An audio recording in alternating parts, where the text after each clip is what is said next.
boys, the captain's back with another beer review, and today we're taking a look at Ales of the Revolution, authentic recipe, Thomas Jefferson's Tavern Ale. Never had this brew before. Crafted following Thomas Jefferson's original recipe. Now this is by Yards Brewing Company, established in 1994, Philadelphia, PA. Brewed with authentic ingredients. Alcohol by volume 8%. Wow. Now, taking, liberties, this is not going to be the same recipe really that Jefferson brewed. Ingredients. I don't even think they had hops back in the day when they really first brewed. Like I was looking up another one of our founding fathers' recipes. I was thinking about doing a historical beer for home brewing, but it uses a lot of molasses. You had Washington's, I think it was like 100%, like really not even grains or anything, just like molasses. So I can imagine what that brew tastes like. Some molasses and maybe a little bit of hops, and whoo, that's got to be some strong, nasty, astringent, bitter brew. Getting back to this though, it says Revolutionary Times calls for revolutionary ales. Based on Jefferson's original recipe, this golden ale includes ingredients that were specified and grown on his Virginia estate. Enjoy a taste of history, courtesy of Yards Brewing Company. And there it has their address, Delaware Avenue, Philadelphia, PA.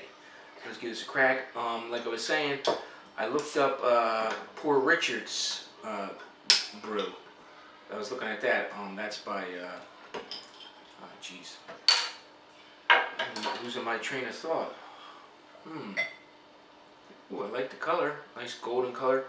But like I was saying, this is not going to have like the original. Maybe it has some molasses in it. I'd have to look it up. I didn't look it up prior to this video. But when I was looking up things before, like with Poor Richard's, like Poor Richard's Almanac. What the heck's that guy's name?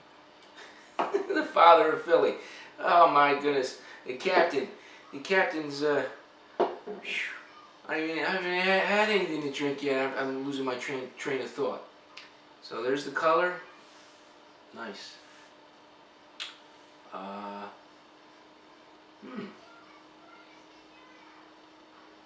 a floral aroma.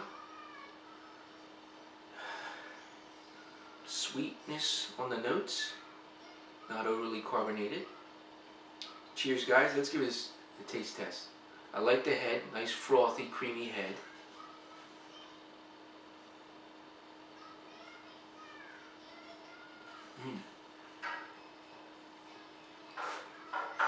Yes, this tastes similar to an English style beer. Like I reviewed recently the Trooper Ale. You can go check out that review, and this tastes very similar to that. So this is probably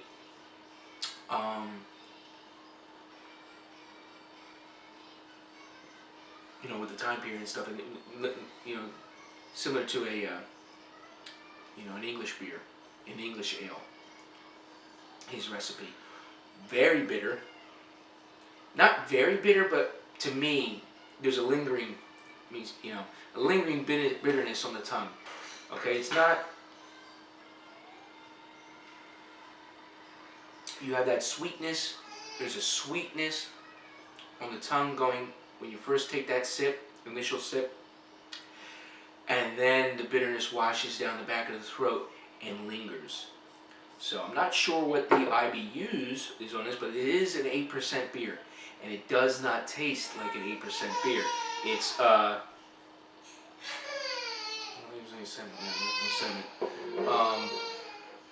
doesn't taste like an 8% beer. That's for sure.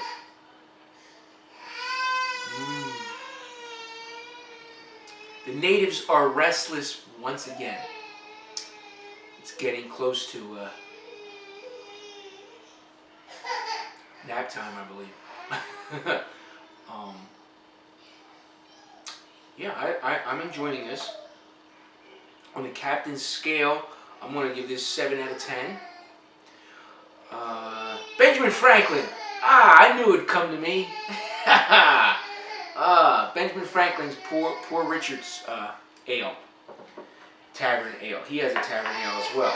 And it uses a lot of molasses, maybe some grains, because you gotta, for the more modern times, when you look at the brewers, like, they didn't use the 100% molasses and things like that. I'm sure there's some molasses in this. That's what's probably giving the residual sweetness on the initial taste.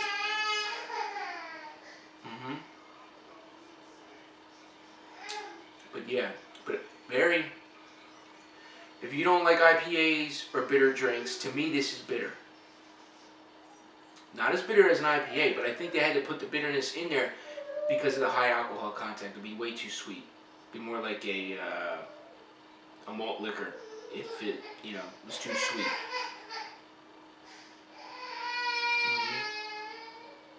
But it has that classic metallic-y, nutty flavor that I get from the UK beers. Like the Nut Brown Ale, the Trooper. I mean, I'd be interested to do a blind taste test between, Nut Brown Ale, Trooper, and this, and see if I can pick them out. Because, they're on that same level there. So, to you and your guys, I have to go take care of that situation, as you hear. So, I hope you enjoyed this review with me and the first mate. And remember, keep your mugs full. And remember,